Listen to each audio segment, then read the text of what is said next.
ప్రేక్షకులందరికీ నమస్కారం. ప్రస్తుతం మన స్టూడియోలో ప్రముఖ తంత్ర జ్యోతిష్యులు, జ్యోతిషరత్న, జ్యోతిష సామ్రాట్ చింతా రుక్మాన్ గదరావు గారు మనతో ఉన్నారు. గురువుగారితో మాట్లాడేద్దాం. నమస్కారం గురుగారు. మాతృదేవోభవ, పితృదేవోభవ, ఆచార్య దేవోభవ. గురుగారు, మే 18వ తారీఖున మనకు రాహు కేతువు రెండు గ్రహాలు కూడా వాటి స్థానాన్ని మార్చుకున్నాయి. గ్రహ మార్పు జరిగింది. ఈ గ్రహ మార్పు కారణంగా ఏ రాశుల వాళ్ళకి ఎలా ఉండబోతుంది, మంచి ఫలితాలు ఎవరికి ఉన్నాయి, ఎవరు బాగా జాగ్రత్తగా ఉండాలి, ఈ గ్రహ మార్పు ఎంతకాలం ఉండబోతుంది గురుగారు? ఈ మే నెలలో జరిగినటువంటి ఈ రాహుకేతుల యొక్క గ్రహ మార్పు ద్వాదశ రాశుల్లో ఎలాంటి ఫలితాన్ని చూపిస్తున్నది మనం ఇప్పుడు చెప్పుకోబోతున్నాము. ఇందులో ప్రధానంగా మేషము, కన్య, వృషభము, ధనస్సు ఈ మూడు రాశుల వాళ్ళకు చక్కటి ఫలితాలు అయితే ఉంటాయి. సంపూర్ణ ఫలితాలు, శుభ ఫలితాలు ఉంటాయి. అదేవిధంగా తీసుకుంటే తుల, తర్వాత మిథున రాశి, తర్వాత ఈ జాతకులకు మధ్యస్థంగా ఉంటుంది. మిగిలిన రాశులకు అధమ ఫలితం చెప్పచ్చు. ఎందుకంటే ఇట్లా స్థానాధిపత్యం చూడాల్సి వస్తుంది, అందులో ఆలోచించి చెప్పాలి. మిగిలిన రాశికి అధమ ఫలితము. మేషరాశి వాళ్ళకు లాభంలో రాహు ఉండడం వల్ల నెట్వర్క్ సర్కిల్ పెరుగుతుంది. నెట్వర్క్ అంటే 11% నెట్వర్క్, స్నేహితులు, జ్యేష్ఠ సోదరులు, వీళ్ళ అన్నలు, అక్కలు, వీళ్ళు ఎవరైనా విదేశాలకు వెళ్ళొచ్చు. వాళ్ళకి ఏదైనా సడన్గా లక్ కలుగుతుంది. స్నేహితులు ఎవరైనా వీళ్ళకి మంచి బెస్ట్ ఫ్రెండ్స్ ఎవరైనా సెటిల్ అయ్యి వీళ్ళకైనా సపోర్ట్ కావచ్చు. వీళ్ళకి కొత్త స్నేహ పరిచయాలు పెరుగుతాయి. ఇట్లా నెట్వర్క్ అంటేనే మనకు పరిచయాలు పెరగడం అని అర్థం. అదేవిధంగా బ్రాండెడ్ మొబైల్ కొనేదానికి అవకాశం ఉంటుంది. నెట్వర్క్ అంటే ఇప్పుడు మొబైలే కదా, మన ఎవరితో నెట్వర్క్ అవ్వాలంటే మొబైలే. ఇంటర్నెట్ అంటే రాహువే. దాని ద్వారా లాభం ఉంటుంది. ఎవరైనా మంచి ఇంజనీరింగ్ చదువుకునేసి మంచి జాబ్ కోసం ట్రై చేస్తే వీళ్ళ టాలెంట్కి తగినటువంటి, టాలెంట్ కన్నా మించినటువంటి శాలరీ రావడం ఏమైనా జరుగుతాయి. అంటే వీళ్ళ టాలెంట్ అనేది అక్కడ ప్రూవ్ అవుతుంది. ఇప్పుడు బీటెక్ చదవాలంటేనే అది మొత్తము దీనికి టెక్నాలజీ సంబంధించి ఉంటుంది. కొత్త టెక్నాలజీ అంటేనే రాహు. ఓకే, ఈ గ్రహ మార్పు ఎంతకాలం ఉంటుంది గురుగారు? 18 నెలలు ఉంటుందండి. కాబట్టి మేషరాశి వాళ్ళకి ఈ బెనిఫిట్స్ అన్నీ ఉంటాయి. వృషభ రాశి వాళ్ళకు కర్మస్థానంలో, రాజ్యస్థానంలో రాహు విశేషంగా యోగిస్తాడు. అందరూ 3, 6, 11 అనుకుంటారు, కానీ 3, 6, 10లో కూడా యోగిస్తాడు. వీళ్ళ యొక్క చేస్తున్న పనిలో మల్టిపుల్ అవుతాయి. ఉదాహరణకు ఒక హోటల్ ఉందనుకోండి, 2-3 బ్రాంచెస్ వచ్చేస్తాయి. 2-3 బ్రాంచెస్ ఎట్లా వస్తాయి? వీళ్ళ దగ్గర డబ్బు కూడా ఉండదు, మరి ఎట్లా వచ్చేస్తాయి? ఇంకో హోటల్ లాస్లో ఉంటుంది, వీళ్ళు సక్సెస్లో ఉంటారు. నువ్వు నాకు ఒక 2-3 పేమెంట్లు ఇవ్వు, కొద్దిగా డబ్బు ఇచ్చేసి హ్యాండ్ ఓవర్ చేసుకో, 2-3 పేమెంట్లు ఇవ్వు అని వీళ్ళకి ఒక టైం ఇస్తారు. వీళ్ళు అడుగు పెట్టుకుని సక్సెస్ అవుతుంది. అట్లాగా మా హోటల్ కూడా తీసుకో అని చెప్పి ఒక 2-3 ఇచ్చేస్తారు లాస్ట్లో ఉన్నవాళ్ళు. ఇతనికి ఏదైనా ప్రయత్నిస్తే కూడా తక్కువ ఇంట్రెస్ట్ డబ్బులు దొరుకుతుంది. అట్లా హ్యాండిల్ చేసి మల్టిపుల్ అవుతుంది. వీళ్ళు చేసే పని, ఆదాయాలు, పరిచయాలు అన్నీ మల్టిపుల్ అవుతాయి. కర్మస్థానం కాబట్టి చేసే పని అట్లా అవకాశాలు మల్టిపుల్గా వస్తాయి అన్నమాట. 10వ ఇంట్లో రాహు ఉన్న వాళ్ళు జన్మ జాతక రీత్యా ఏ లగ్నమైనా పర్లేదు, ఫ్యూచర్లో వన్ ఫైన్ డే సెలబ్రిటీ స్థాయికి వెళ్ళిపోతారు. సడన్గా డెవలప్ చేసేటువంటి ప్లానెట్ ఇది, ఒక పిడుగు పడినట్టు. వృషభ రాశి వాళ్ళకి ఆ అదృష్టం ఉంది. ఇక కన్యారాశి వాళ్ళకు రాహు ద్వితీయ స్థానంలో, దశమ స్థానంలో, 6వ స్థానంలో తన నక్షత్రాలను కలిగి ఉన్నాడు. కాబట్టి ఇక్కడ కేంద్ర స్థానము, కుటుంబ స్థానము, శత్రుస్థానము 3 స్థానాలు మంచివే కన్యారాశి వాళ్ళకు. ఈయన వచ్చి 6వ ఇంట్లో ఉన్నాడు, స్వస్థానంలో. కాబట్టి ఇక్కడ వీళ్ళకు 6వ ఇల్లు అంటే శత్రు, రోగ, రుణాలు ఇవన్నీ హరించుకుపోతాయి. 6వ ఇంట్లో రాహు ఉండగా పుట్టిన వాళ్ళకు శత్రువులు ఉండరు. ఓకే, అది రూల్. వాళ్ళతో పెట్టుకుంటే అవతల క్లోజ్. ఓకే, రాహు అంటే ఇంకా నిర్జించేస్తాడు. ఎప్పుడన్నా రాహు 6వ ఇంట్లో ఉన్నటువంటి వ్యక్తి లాయర్ అయినట్టు మాత్రం ఆ పక్క ఎంత పెద్ద లాయర్ ఉన్నా సరే ఇతను జయించలేడు. లాయర్ వృత్తి లేదు, పోలీసుగా ఉన్నా లేదు, దొంగగా ఉంటే కూడా అతను పోలీసులు పట్టలేరు. పోలీసుగా ఉంటే ఎంత పెద్ద దొంగనే పట్టేస్తాడు. లాయర్గా ఉంటే వాళ్ళు జయించేస్తారు. అదే 6వ ఇంట్లో రాహు ఉంటే వాళ్ళు కోర్టుకు వెళ్ళారంటే వాళ్ళ వాదించుకునే కేసు జయించేస్తారు. అంటే జయమే తప్పితే అపజయం ఉండదు. ఆ స్థానంలోకి కన్యారాశి వాళ్ళకు రాహు వచ్చాడు. వీళ్ళకు ఈ 18 నెలల సమయము అద్వితీయమైనటువంటి విజయ పరంపర కొనసాగుతుంది. శత్రు రోగణాలు ఏమి ఉండవు, శేషమే ఉండదు. అలా ఉంటుంది. కాస్త జాగ్రత్తగా ఉండాలంటే ఏ రాశులు వాళ్ళు బాగా జాగ్రత్తగా ఉండాలి గురుగారు? బాగా జాగ్రత్తగా ఉండాల్సిన రాశులు వీళ్ళకి కర్కాటకం అష్టమ స్థానంలో ఉన్నాడు, సింహం సప్తమ స్థానంలో ఉన్నాడు, అదేవిధంగా మీనరాశి వ్యయంలో ఉన్నాడు. వీళ్ళు అదేవిధంగా మకర రాశి ద్వితీయంలో ఉన్నాడు, వృశ్చిక రాశికి అర్ధాష్టమంలో ఉన్నాడు. తులారాశికి 5వ ఇంట్లో మధ్యస్థంగా ఉంటుంది, ఏమి ఇబ్బంది ఏమి లేదు, నష్టం చేయడు. కాబట్టి ఈ రాశుల వాళ్ళు రాహు కారకత్వాలు అనేటువంటి ముల్లంగి తినకూడదు.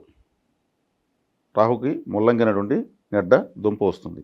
అదేవిధంగా సేమియా ఉప్మా, నూడిల్స్ ఫుడ్డు, జాంగ్రీ జిలేబీ, అదేవిధంగా జాంగ్రీ జిలేబీ, మురుకులు అంటే జంతికలు లాంటివి తినకూడదు. చైనీస్ నూడిల్స్, మ్యాగీ నూడిల్స్ లాంటివి తినకూడదు.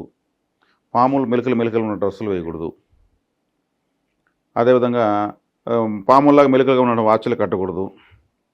బ్యాండేజీలు కడుతూ ఉంటారు, అవి కట్టకూడదు, పాముల్లాగా ఉన్నవి. అదేవిధంగా స్నేక్ సంబంధించిన షార్ట్ వీడియోస్ పెద్దగా చూడకూడదు. అంటే ఆ బ్రీతింగ్లోకి వెళ్ళకూడదు. ఒకవేళ జంతికలు తినాలంటే ముక్కలు చేసి మళ్ళీ తినచ్చు, డైరెక్ట్గా కొరకూడదు. వీటిని దానం ఇవ్వచ్చు. పొట్లకాయ తినకూడదు, పొట్లకాయ ముల్లంగి తినకూడదు. వీటిని దానం ఇవ్వచ్చు. సేమియా ఉప్మా చేసిన ఉప్మాని దానం చేయొచ్చు. అంటే అటువంటి రూపాన్ని మనం చూసినా లేకపోతే ఆహారంగా తీసుకున్నా కూడా అంతగా కలిసి రాదు అంటారు. కలిసి రాదు. ఇప్పుడు మన మస్కిటో కాయలు ఉంటుంది. మస్కిటో కాయలు ఎలా ఉంటుంది? పాములాగానే చుట్టుకుంటుంది. ఒకసారి రాహుకేతులు వెనక్కే తిరుగుతారు. ఈ కాయలు కాలిస్తే వెనుక నుంచే కాలుతుంది. దాని తల వచ్చే కూడా మొదట్లో ఉంటుంది. అంటే ఈ బస్టాండ్లు, రైల్వే స్టేషన్లో అక్కడక్కడ కొంచెం ఎడారిలాగా ఉన్న ప్రాంతాల్లో కొంతమంది గుడారాలు వేసుకుని సంచార జాతుల వాళ్ళు ఉంటారు. వాళ్ళకి ఆ మస్కిటో కాయలు తీసుకునే స్తోమత కూడా ఉండదు. వాళ్ళ దోమలను పడుకుని తట్టుకుంటూ ఉంటారు. అంటే ఈ రాహుకేతులు కీటక గ్రహాలు, సర్పము కూడా కీటక గ్రహాలు. వాళ్ళు కూడా కీటకాలు అనుకుంటారు. ఈ జట్టుకాయలు వాళ్ళకి పంచచ్చు. వాళ్ళు అన్నం మీద జమ్మని పెద్దని కాల్చేస్తారు. దోషం పరిహారము. సో రాహుకేతులకు అనుకూలత కోసం ఈ విధంగా చేసుకోవాలి. నైట్ వాచ్మెన్స్, గుర్కాలంతా కూడా దోమల్లో కూర్చుంటారు. వాళ్ళకి ఒక జట్టుకాయలు తీస్తే నమస్కారం దాన్ని కాల్చేస్తారు. దీన్ని ఏకంగా బూడిద చేస్తున్నారు. సర్పదోషం నివారణ. ఇదేదో లాజికల్గా చెప్పేస్తున్నాడు ఈయన బాగా అనుకోవచ్చు. నమ్మకం లేకపోతే చేయొద్దండి. నాకైతే ఇమ్మని చెప్పడం నేను. మీరు పరిహారాలు చేసుకోండి. ఇచ్చి చూస్తే మీకే తెలుస్తుంది, బర్న్ అవుతుంది అది. కాబట్టి ఈ తత్సంబంధమైన కూరగాయలు, తత్సంబంధమైన ఆహారము, తత్సంబంధమైన వస్త్రధారణ నిర్దిస్తే సరిపోయింది. ఇంక వేరే వేసుకోవచ్చు. అదేవిధంగా ఈ సర్పదోషం ఉన్నవాళ్ళు నాగరాజు, నాగరాణి, ఇట్లా నాగాని శబ్దం ఉన్నవాళ్ళు ఫ్రెండ్స్గా ఉంటే న్యూట్రల్గా ఉంటే మంచిది. వాళ్ళేం చేశారు వీళ్ళను. సర్పగ్రహం యొక్క వ్యతిరేకత ఎక్కువ ఉన్నప్పుడు అదే పేరుతో శేషుబాబు, ఆదిశేషుడు ఇట్లా పేర్లు ఉంటాయి. సర్ప సంబంధమైన టైటిల్స్ ఉన్న వాళ్ళతో న్యూట్రల్గా ఉంటే చాలు. వాళ్ళని వ్యతిరేకించమని నాకేదో రాహు బాగాలేదు, నీకు నేను దూరంగా ఉన్నాను ఇట్లా చెప్పాల్సిన అవసరం లేదు. నాగవేణి. ఇంకా ఈ రాహుకేతువుల యొక్క గ్రహాల అనుకూలత కోసం దైవారాధన విషయంలో ఏ భగవంతుని ఎక్కువ ప్రారంభించాలి గురుగారు? రాహుకేతువులకి గ్రామదేవతను ఆరాధిస్తే రాహు కంట్రోల్ అయిపోతాడు. గ్రామదేవత లేదా దుర్గాదేవి దగ్గరికి వెళ్ళచ్చు. దుర్గాదేవి దగ్గరికి అందరికీ వెళ్ళాలి. వాళ్ళ గ్రామదేవత ఉంటుంది కదా, గ్రామదేవతలకు భయంకరంగా ఉంటాయి తలలు, పెద్ద పెద్ద కండ్లు, నాలుగులు తెచ్చుకుంటారు. రాహు అంటే తల, రాహు కూడా భయంకరంగా ఉంటాడు. గ్రామదేవతను ఆరాధించడం వల్ల రాహు కంట్రోల్ అయిపోతాడు. సుబ్రహ్మణ్య ఆరాధన చేయడం వల్ల కేతు కంట్రోల్ అయిపోతాడు. గ్రామదేవతలు ఆశించేది ఏముంది? కొబ్బరికాయలు, నిమ్మకాయలు, గుమ్మడికాయలు, బెల్లంతో చేసినటువంటి పెసలపప్పు, పచ్చిబియ్యం, పాలు వేసినటువంటి పొంగలి, ధూపము, అప్పుడప్పుడు ఒక చీర సారా మనం కొనుక్కొని చేయగలిగినవి చక్కగా ఆరాధన చేస్తూ ఉంటుంది. అమ్మవారి దగ్గరికి వెళ్తూ వస్తూ ఉంటాడు. రాహు అనేవాడు కంట్రోల్ అవుతూనే ఉంటాడు. నువ్వు వెళ్ళొద్దు అక్కడికి అంటూ ఉంటాడు రాహు. నువ్వు అడిగి పోతే నేనేం చేయలేను నిన్నని. మనం సదా వెళ్ళాలి. మన గ్రామదేవత మనకు రక్ష. సుబ్రహ్మణ్య ఆరాధన. సుబ్రహ్మణ్య ఆరాధన చేయాలంటే సర్పరూప సుబ్రహ్మణ్య స్వామిని ఆరాధించకూడదు. మళ్ళీ మానవ రూప సుబ్రహ్మణ్య స్వామిని ఆరాధించాలి. ప్రతి శివాలయంలో సుబ్రహ్మణ్య స్వామి ఆయన ఉంటాడు. అక్కడ వెళ్ళి కూర్చోవచ్చు. మన వయసు ఎన్ని నిమిషాలు కూర్చో, మన వయసు ఎన్ని సంవత్సరాలు అన్ని నిమిషాలు కూర్చోవచ్చు. సుబ్రహ్మణ్య కరావలమ స్తోత్రం వినొచ్చు. కంద షష్ఠి కవచము, కంద గురు కవచం వినొచ్చు. శక్తి ఉంటే తిరుచెందూరు వెళ్ళి రావచ్చు. ఆటోమేటిక్గా కేతుగ్రహం కంట్రోల్ అవుతుంది. అదేవిధంగా కేతుగ్రహం కంట్రోల్కి రాహు యొక్క సింబల్ చేటాకారం, చేట. కేతు యొక్క సింబల్ జెండా, ఫ్లాగ్. ఈ కాషాయం జెండాలు ఉంటాయి. కేతు అంటేనే సన్యాసులు, వాళ్ళు కట్టేదే కాషాయము. కాషాయంలో జెండాలు ఉంటాయి. శివపార్వతుల జెండా, ఓంకారము, స్వస్తిక్కు లాంటి దైవ సంబంధమైన సింబల్స్ ఉంటాయి. విఘ్నేశ్వరాలయాలపైన జెండాలు కడతా వస్తే చాలు.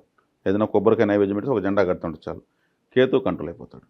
కాబట్టి ఆ ఉలవలు, మినుములు దానం ఇస్తారు. మినుములు రాహుకి, ఉలవలు కేతుకి ఇస్తే చాలు.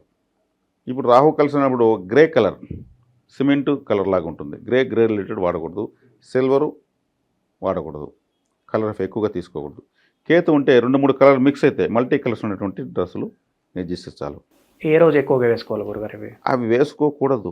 అది వేసుకోవాల్సిన చెప్పారు కదా, అది ఇవే గ్రే రిలేటెడ్ వేసుకోకూడదు. సిల్వర్ కలర్ వేసుకోకూడదు. పాముల్లాగా మెలికలు ఉన్న డిజైన్లు వేసుకోకూడదు. అదే కేతుకి మల్టీ కలర్స్ ఉన్న షర్ట్లు డిజైన్లు వేయకూడదు. ఈ కలర్స్ ఇవిలా కాకుండా ప్లెయిన్గా ఉన్నవి లేత రంగులు వేసుకోవచ్చు.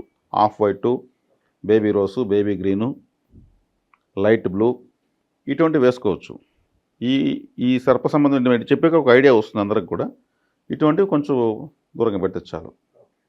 రాహు కేతు ఈ 2 గ్రహ మార్పుల వల్ల ఏ రాశుల వారికి ఏ విధంగా ఉండబోతుంది, ఎవరు జాగ్రత్తగా ఉండాలి, ఎలాంటి పరిహారాలు చేసుకోవాలి, మీ మాటలో చాలా బాగా వివరించారు. ధన్యవాదాలు గురుగారు. ధన్యవాదాలు.